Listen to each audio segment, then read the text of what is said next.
All of sudden Saibaba సంస్థానం వాళ్ళు మా మీద కేసు వేశారు. కేసు మాట్లాడితేనే కదా వాళ్ళు కేసు మేము ఎప్పుడో మాట్లాడాం, అది కేసు ఇప్పుడు పడింది. వాళ్ళు ఏంటంటే వాళ్ళ పోయి వాళ్ళే తవ్వుకున్నారు, టు బి ఫ్రాంక్ చెప్పాలంటే. అందులో కూడా వాళ్ళు ఏమని రాశారు అంటే వీళ్ళు సాయిబాబా మీద అసత్య ప్రచారాలు చేస్తున్నారు అని చెప్పి వాళ్ళు కేసేశారు. అసలు అసత్య ప్రచారం అంటే ఏంటి? ముస్లిం అని మేము చెప్పడం అనమాట అసత్య ప్రచారం అని వాళ్ళు చెప్తున్నారు.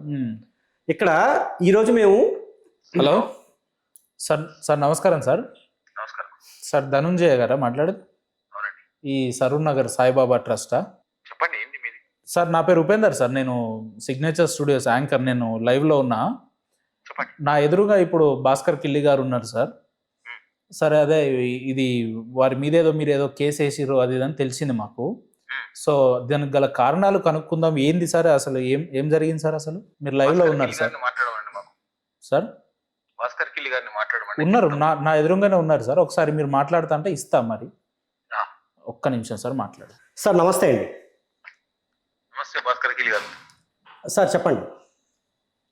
చెప్పాలి, నాకేంటే ఇవాళ ఏదో అడుగుతున్నారు కదా, మరి ఏంటనేది. ఎందుకు కేసు వేయాల్సి అంటే కేసు ఎందుకు వేయాల్సి వచ్చింది? మేము అసత్య ప్రచారాలు చేస్తున్నాము అనేది మాకు అర్థమైంది ఆ ఎఫ్ఐఆర్ బట్టి. సో మేము ఏ అసత్య ప్రచారాలు చేస్తున్నాం అని మీరు అనుకుంటున్నారు? ఫోన్ లో కావు కదా, ఏం అసత్య ప్రచారాలు చేస్తున్నారని మొత్తం వీడియోలు చూపిస్తాం మీకు. మేము ఒకటి రెండు మనకి స్టూడియో వరకు మొత్తం మీరు ఇప్పుడు చెప్పాలనేది ఏమీ లేదు. ఒక ముఖ్యంగా జనాలకు తెలియడం కోసం కూర్చుందాం, తప్పకుండా కూర్చుందాం సార్. భాస్కర్ సరే, నేను యాంకర్ గారికి ఇస్తున్నానండి. యాంకర్ గారికి ఇస్తున్నా. సార్ మీకు ఏమైనా ఇబ్బంది కలిగించుంటే క్షమించండి. విషయం ఏంటంటే ఇబ్బంది లేదు. సమస్య ఉన్నప్పుడు మీరు చేయడం సమంజసమే. సార్ ఈ విషయం ఏంటంటే ఇప్పుడు భాస్కర్ కిల్లి వారికి బాబా నచ్చలేదు కాబట్టి వారు ఒక లెవెల్లో ఉన్నారు. అవును, బాబా నమ్మిన వాళ్ళు మేము ఒక లెవెల్లో ఉన్నాం. అవును. మా నమ్మకం మాకు, వాళ్ళకి నమ్మకం లేకపోతే వాళ్ళు ఊపుకోవాలి. సార్ మేమైతే ప్రచారం చేసి బాబా భక్తులను టెంపుల్ కి రమ్మని చెప్తలేము, ఇంటికి తిరుగుతలేము. అవును, మీరనే కాదు, ఎవరు హిందువులు కూడా బలవంతం చేసి టెంపుల్ కి రమ్మని అన్నారు కదా. మేమైతే చేస్తలేము, అంటే బాబా భక్తులు అయితే చేస్తాము. హిందువులన్నీ అంటే బాబా భక్తులు వేరు, బాబా భక్తులు హిందువులు అనుకుంటలేరు కదా వీళ్ళు. లే మీ ఉద్దేశంలో బాబా భక్తులు వేరు హిందువులు వేరా అండి? మా దాంట్లో మొత్తం హిందువులే. బాబా భక్తులు అంటేనే కట్ర హిందువులు మా దగ్గర. ఓకే, కానీ ఇప్పుడు సాయిబాబా హిందువు కాదు, అతను ముస్లిం సంబంధించిన వ్యక్తి అని చెప్తున్నారు ఇప్పుడు మన భాస్కర్ గారు. అది చాలా ఉందండి దానికి హిస్టరీ. ఒకరు ఇప్పుడు బాబా పుట్టుక గురించి మనం ఎందుకండి, మన పుట్టుకనే మనకు తెలియదు, ఎట్లా ఎవరి పుట్టినామో. బాబా పుట్టుక గురించి మనం ఏం చెప్పగలిగేంత శక్తి మనకు లేదు. ఇవన్నీ ఫోన్ లో మాట్లాడితే కాదు సార్, తప్పకుండా ఆయన భాస్కర్ కిల్లి గారి నెంబర్ నాకు మెసేజ్ చేయండి, నేను భాస్కర్ కిల్లి గారితో మాట్లాడతాను. మీకు ఏమన్నా ఇబ్బంది లేకపోతే భవిష్యత్తులో ఈ 2-3 రోజులు ఏమన్నా డిబేట్ కూడా మీరు అవకాశం ఇవ్వాలని కోరుకుంటున్నా సార్. నా పేరు డెఫినెట్లీ సార్, నేను ఒక్కసారి శివరాత్రి నేను రిమైండ్ చేస్తా సార్, నేను గుర్తు చేస్తా. ఇప్పుడు భాస్కర్ కిల్లి గారు ఇప్పుడు మోహన్ భగవత్ గారిని చెప్పమని ఓకే లలిత్ గారు అడిగారు ఏది వీడియోలో. అవును, సరే అది బాబా లీలలో భాగమని మేము అనుకుంటున్నాం. మేము ఇప్పుడు ఏ క్యాండిడేట్ కూడా ఆడిపోయి మోహన్ భగవత్ ను మేము అడగమని చెప్పలేదు. అవును, ఆయన చెప్పించాడు. ఆయన చెప్పిస్తే మోహన్ భగవత్ ని కూడా లెక్క చేస్తలేదు కదా వాళ్ళు. ఇప్పుడు జస్ట్ 5 minutes ముందే భాస్కర్ కిల్లి గారి వీడియో వచ్చింది. ఇప్పుడు ఆర్ఎస్ఎస్ చీఫ్ మాట్లాడితే కూడా ఇంకా లెక్క చేయనప్పుడు ఎవరేం మాట్లాడతారు? భాస్కర్ ఇప్పుడు వాళ్ళు ఒక లెవెల్, అంటే వాళ్ళు ఒక దాంట్లో ఉన్నప్పుడు ఎవరేం మార్చలేరు.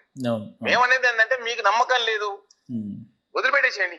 ఓకే, చేద్దాం సార్. నేను బాబా నమ్మకం లేదు, వదిలిపెట్టారు. మేమైతే ఇప్పుడు బాబా టెంపుల్ రమ్మని ప్రచారం ఓటు చేసలేదు. గత 40 సంవత్సరాలు కూడా ఏ టెంపుల్ వాళ్ళు ఎవరు ప్రచారం చేయరు. ఓకే, చేద్దాం సార్. ఒక్కసారి శివరాత్రి తర్వాత ఒకసారి ఫోన్ చేస్తా సార్, గుర్తు చేస్తా. ఇప్పుడు మీరు ఆయన ఒక క్వశ్చన్ అడిగారు. ఇక్కడ ఎవరి నమ్మకాలు వాళ్ళవే అనుకునేటప్పుడు ఆయన కేసు పెట్టాల్సిన పని లేదు. ఎందుకంటే మేము క్రైస్తవుల మీద మాట్లాడాం, ముస్లింల మీద మాట్లాడాం. వాళ్ళకి మనకి ఎంత దూరం అనేది తెలుసు. వాళ్ళే మా మీద ఇంతవరకు కేసులు పెట్టలేదు.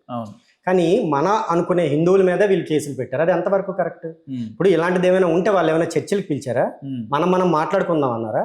మీకు ఏంటి ప్రాబ్లం అన్నారా? ఇప్పుడు మన హిందువులుగా అని కూడా చూడకుండా కేసు పెట్టారని మీరు మాట్లాడుతున్నారు. ఇప్పుడు సమాజం ఎట్లుందంటే హిందువులు ఒక కమ్యూనిటీ వాళ్ళు కాదు, భార్యాభర్తలు కొట్లాడితేనే భర్త మీద భార్య కేసు పెడుతుందండి. నేను ఒక మాట చెప్తున్నానండి, ఎవరు ఏదైనా చేస్తారు. ఇప్పుడు ఆయన అంత మంచిగా మాట్లాడుతున్నారు.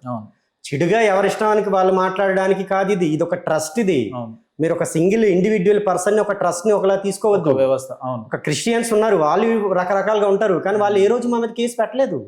ముస్లిమ్స్ ఉన్నారు, వారు ఏ రోజు మా మీద కేసులు పెట్టలేదు. ఈ గొడవలు ఇవన్నీ గొడవలు అంటే ఇన్ ద సెన్స్ ఏంటి, శాస్త్ర ప్రమాణాలు అడుగుతాం, మనం ఒక ఇంటలెక్చువల్ వేలో వెళ్తాం. ఈరోజు కూడా మేము తన్నేస్తాం పొడి చేస్తాం అనట్లే వాళ్ళని. మేము ఏం మాట్లాడుతున్నాము, మేము ఇంటలెక్చువల్గా లాజికల్గా ప్రమాణాలు అడుగుతున్నాం. మాకు రెండే ప్రమాణాలు అడుగుతున్నాం ఎవరినైనా కూడా.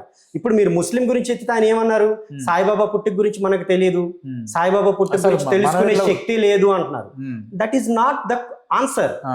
శక్తి లేదు అనుకునేటప్పుడు మీరు మరి ఎందుకు ప్రచారం చేస్తున్నారు? మరి మా మీద ఎందుకు కేసేశారు? మీకే తెలుసుకునే శక్తి లేనప్పుడు మీరు ఇతరులకి ఏం చెప్తారు? మీకు క్లారిటీ లేదు ఆయన ఏంటి అన్నది. మేము అసత్య ప్రచారం చేస్తున్నాం అనే క్లారిటీ మీకు ఎక్కడి నుంచి వచ్చింది? ఇది జనాలకు వాళ్ళు చెప్పాలా లేదా? ముందు మీరు క్లారిటీ తెచ్చుకోండి, తర్వాత మాకు చెప్పండి, లేదా జనాలకి చెప్పండి. ఆయన ముందు చేతులు ఎత్తిసాడు ఆయన. నా ఉద్దేశంలో ఆయన దాట వేసాడు ఆ మాట. దాట వేసినప్పుడు మా మీద ఏ పాయింట్ ఆఫ్ వ్యూలో మీరు కేసు పెట్టారు? అది తప్పు కాదా? లేదా వాళ్ళకి ఇప్పుడు హిందువులు అంటున్నారు కదండి, ఆయన అనే మాటలో కూడా ఒక కోణం మీరు ఆలోచన చేయండి, చెప్పండి. అవసరమా మరి? ఇప్పుడు సాయిబాబా అనే దేవుణ్ణి హిందువుల దేవుళ్ళుగా చాలా మంది నమ్ముతున్నారు, ఇప్పటికీ నమ్ముతున్నారు, వేలల్లో కోట్లలో ఉన్నారు ఆయన భక్తులు కూడా. ఇప్పుడు ఆ భక్తులు అనవసరంగా మనం మనోభావాలు దెబ్బతీసిన వాళ్ళం అవుతాం కదా. ఒక్కసారి మరి అట్లా ఏమైనా ఆలోచన చేయలేదా? సరే, నేను ఒక్క మాట చెప్తానండి. సాయిబాబా భక్తులు అనే వాళ్ళకి మేము వ్యతిరేకం కాదు. అరే మీరు వేరు, సాయిబాబా వేరు కాదు. ఒక మాట నేను క్లారిటీ మీకు ఆల్రెడీ ఇచ్చా, మళ్ళీ ఇస్తా. మీకు ఎన్నిసార్లు కావాలంటే అన్నిసార్లు ఇస్తా. సాయిబాబా భక్తులకి మేము వ్యతిరేకం కాదు. వాళ్ళు ఎవరిని పూజించుకుంటారో మాకు అనవసరం. సాయిబాబా సంస్థాన్, కోర్ట్ ఇవి హిందూ ఆలయాలు కాదు అని ఇచ్చింది. మీరు గుర్తుపెట్టుకోవాలి ఈ విషయం. హిందూ ఆలయాలు కాదు అన్నాయి, అవి ఎండోమెంట్ పరిధిలోకి రావు. మీరు హిందువుల మనోభావాలు దెబ్బతింటాను ఎలా అంటారు? మా హిందువులు అంటే మేము మా మనోభావాలు దెబ్బతినాలి. ఈ రోజు మా తాలూకు డబ్బు అంతా ఎండోమెంట్కి వెళ్ళిపోతుంది, వాళ్ళ తాలూకు డబ్బు ఎక్కడికి వెళ్తుంది? సాయిబాబా సంస్థానికి వెళ్తుంది, చర్చిలకు కూడా పోతుంది, మసీదుకు కూడా పోతుంది. కానీ మీరు పర్టికులర్ గా సాయిబాబా సంస్థాన్ అని చెప్పకండి. చర్చిలకి మసీదులకి పోతుందా ఎలా? కానీ ఇప్పుడు మన అసలు వాళ్ళు హిందువులు కాదు కనుక మనం ఇప్పుడు ఆ పాయింట్ లోకి వెళ్ళట్లేదు. అది వేరే టాపిక్, అది కంప్లీట్లీ వేరే టాపిక్. అది దాని గురించి ఎప్పుడైనా మనం మాట్లాడాలంటే మాట్లాడదాం. బట్ ఇక్కడ హిందువులని మీరు అంటున్నారు కనుక అన్ని ఆలయాలకి ఒకేలా జరిగేటట్టు సాయిబాబా సంస్థానికి కూడా జరగాలి కదా. మరి అలా ఎందుకు జరగట్లేదు? ఆ డిఫరెన్స్ ఎందుకు ఉంది? వాళ్ళు ఎందుకు ఇది సెక్యులర్ వాళ్ళకి సంబంధించిన విషయం అని వాళ్ళు ఎందుకు ఇచ్చారు? సాయిబాబా సంస్థాన్ వాళ్ళు కోర్టుకి డిక్లరేషన్, ఇక్కడికి హిందువులు వస్తారు, ముస్లిమ్స్ వస్తారు, అదర్స్ వస్తారు, ఇది ఒక సెక్యులర్ కైండ్ ఆఫ్ టెంపుల్ అని ఎందుకు ఇచ్చారు? వాళ్ళే సమాధానం చెప్పుకోవాలి. అసలు ముస్లిమ్స్ మీ దాంట్లోకి ఎందుకు వస్తున్నారు? మీరు ఎందుకు రాణిస్తున్నారు? మన తిరుపతి లాంటి గుడికే మనం డిక్లరేషన్ అడుగుతున్నాం మన దేవుడికి వెళ్ళాలంటే, మరి మీరెందుకు అడగట్లేదు? మరి ఒకటని మీరు ఎలా అంటారండి? మాకు కనిపించట్లేదా? రెండోది ఎవడేమనుకుంటాడు అనేది కాదు మాకు పాయింట్. మీరు ఈ మాట ముస్లింల దగ్గర ఎందుకు అనరు, క్రిస్టియన్స్ దగ్గర అంటే మేము హిందువులు చవకగా దొరికామా మీకు? మా మనోభావాలు దెబ్బతింటాయి. శాస్త్ర ప్రమాణం ఏది? ఈరోజు ఒక చర్చిలో మీరు వెళ్ళి ఇంకొక దేవుణ్ణి పెడితే వాడు ఏమంటున్నారు? నా బైబిల్లో రాసుందా? 2 లాగుతాడు. ఈరోజు ఒక ముస్లిం దగ్గరికి వెళ్ళి మీరు ఇదే పని చేస్తే ఆయన ముస్లిం అయినా ఆయన కూర్చోబెట్టరు, అక్కడ చేస్తారు. అని మేము చవక దొరికామా మీకు? శాస్త్ర ప్రమాణం ఏదని అడుగుతున్నామండి. శాస్త్ర ప్రమాణం, ధర్మం ఇంపార్టెంట్. కలికాలంలో అందరూ కూడా దొంగలే ఉంటారు, మంచోళ్ళు ఉండరు. అది మన గ్రంథాలే చెప్పాయి. పాపం చేసే వాళ్ళే ఉంటారు, మనలాంటి ఒకరు ఇద్దరు ఉంటారు. సత్యం మాట్లాడడం కరెక్టా, లేకపోతే 100 మంది అంటే ఈరోజు 100 మంది తప్పు చేస్తున్నారంటే అది రైట్ అయిపోద్ది అనమాట. ఒక్కడు నిజం చెప్పాడంటే అది తప్పు అయిపోద్ది అనమాట. అంటే ఏంటి? మెజారిటీ బట్టి మీరు చూస్తారా, సత్యం బట్టి చూస్తారా? ఏది మీకు ప్రమాణం? సింపుల్ అండి, సింపుల్. శాస్త్ర ప్రమాణం మా హిందూ గ్రంథాల్లో ఎక్కడుంది? సాయిబాబా లేదా ఒక ముస్లిం వ్యక్తిని దేవుడిగా చూడాలని ఏ హిందూ గ్రంథంలో రాసింది? ఒక ముస్లింని మొక్కాలని ఏ గ్రంథంలో రాసింది? మీ ఉద్దేశంలో దేవుడు అంటే ఎవరు అంటే చెప్పండి. మా ఉద్దేశంలో దేవుడు అంటే ఎవరంటే సర్వ వ్యాపకుడు, సర్వశక్తిమంతుడు, ఇలాంటివి కొన్ని ఉన్నాయి. ఇలాంటి ఈ అన్ని లక్షణాలు సాయిబాబాలో ఉన్నాయని కూడా వాళ్ళ భక్తులు నమ్ముతారు కదా. ఏమండి, మానవుడి కింద పుట్టాడు, చనిపోయాడు ఆయన. అసలు మన దాంట్లో రాముడు కూడా మానవుడే కదా. అక్కడికే వస్తున్నా. మనది మనం చెప్పే దేవుడు అనే వ్యక్తి ఎవరు అంటే మన పరబ్రహ్మం గురించి మాట్లాడతాం. అక్కడి నుంచి ఆయన రకరకాల రూపాలు ఎత్తాడు. ఆ రూపాల ఫార్మ్స్ అన్నమాట ఇవన్నీ. ఇవి లిమిటెడ్ శక్తులే. ఇవి ఆయనతో అంత శక్తి ఉన్నది కాదు, లిమిటెడ్ శక్తిది. అందుకే వాళ్ళు మనిషి కింద పుట్టినప్పుడు ఆయన మనిషిలానే అన్ని కూడా అనుభవించాడు, వెళ్ళిపోయాడు. ఇది మన తాలూకు గ్రంథాలు చెప్తున్నాయి. ఈరోజు సాయిబాబాకి ఏంటి అలాంటిది? పరబ్రహ్మం అని ఎలా చెప్తున్నారు? పరబ్రహ్మ అసలు రూపం ఉండదు కదా, సర్వశక్తిమంతుడు కదా. ఈయన ఎక్కడ సర్వశక్తిమంతుడు? ఈయనకి అవన్నీ కూడా ఎక్కడ వర్తిస్తాయి? అసలు వర్తిస్తాయని మీకు ఏ గ్రంథం చెప్తుంది? సాయిబాబాకి ఇవన్నీ నేను చెప్తానండి, నేను పరబ్రహ్మం కన్నా పెద్ద. అవును. సాయిబాబా నమ్మితే నన్ను నమ్మండి, మరి నన్ను ఎందుకు నమ్మట్లేదు? సరూర్ నగర్ లో ఉన్న పక్కన భాస్కర్ ఆలయం అని ఒకటి కట్టమని చెప్పండి. పరిమాణం ఉండాలి కదా. ఉండాలి కదా, ఎందుకు కట్టండి, నేనే కూర్చుంటా. సాయిబాబా డైరెక్ట్ రాడు, నేను బతికే ఉన్నా, నేను కూర్చుంటాను అక్కడికి వచ్చి. మీకు ఎంత కావాలంటే అంత అన్ని ఆశీర్వాదాలు ఇస్తా, నాకు కావాల్సిన డబ్బులు తీసుకొచ్చి హుండీలు వేసేయండి.